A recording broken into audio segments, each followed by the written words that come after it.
शंकरराव चव्हाणांना खूप कटू अनुभव आले, दगडफेक झाली, विरोध झाला. विशेष वरच्या भागातल्या नगर जिल्ह्यातल्या लोकांनी खूप विरोध केला होता. हा सगळा इतिहास मी फार जवळून अजूनही मला आठवतोय. शालेय शिक्षण माझं सुरू होतं, परंतु मी त्या कालावधीमध्ये वडिलांच्या बरोबर येण्याचा योग आला आणि खूप संघर्ष राजकारणातला मोठा त्यावेळेस या विषयाला धरून झाला होता. पण त्यांनी ते जिद्दीने त्यावेळेस विरोध असताना सुद्धा जायकवाडी धरणाची पूर्त त्यांच्याकडे हा जलसंपदा विभाग, त्यावेळेस इरिगेशन म्हणायचो आपण, पाटबंधारे विभाग, हा त्यावेळेस जवळपास 10-12 वर्ष त्यांच्याकडे सातत्याने होता. आणि त्यावेळेस त्यांनी महाराष्ट्रातल्या सर्व धरणांना न्याय देऊन तिथे पाणी अडवण्यासाठी खूप धरणांचं कामं केली. त्यात जायकवाडी हा मोठा प्रकल्प त्यावेळेस झाला. जायकवाडीमुळे आज आपल्या 4ही जिल्ह्यांना पाणी मिळतं किंवा मिळायला पाहिजे.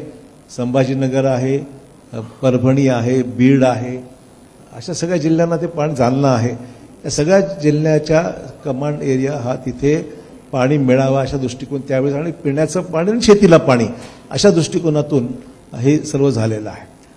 आता संभाजीनगरचा प्रश्न झाला तर मला वाटतं पाण्याची तुटवडा नाही आहे, डिस्ट्रीब्युशन सिस्टम जी संभाजीनगरला व्हायला पाहिजे होती ती वर्षानुवर्ष रेंगाळत गेली.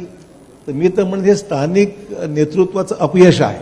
व्यक्तिगत मी कोणाला दोष देत नाही, पण स्थानिक अनेक सरकारं झाली, परंतु या विषयाला पूर्णत्वास नेण्याकरता मला माहित आता दिसतंय, करतायत, लोकांना अजूनही विश्वास वाटत नाही की हे खरंच होईल का. पण मला खात्री आहे की मुख्यमंत्र्यांनी ज्या पद्धतीने लक्ष याच्याकडे केंद्रित केलेलं आहे, पाणी प्रश्न मार्गी लागेल. पाण्याची कमतरता नाहीये, पाणी उपलब्ध आहे, परंतु डिस्ट्रीब्युशन सिस्टम ही या शहराला नसल्यामुळे, मंजूर असूनही 10 वर्षापेक्षा जास्त कालावधी निघून गेलेला आहे, परंतु या प्रश्नाला न्याय मिळत नाही, कारण काम पूर्ण होत नाही.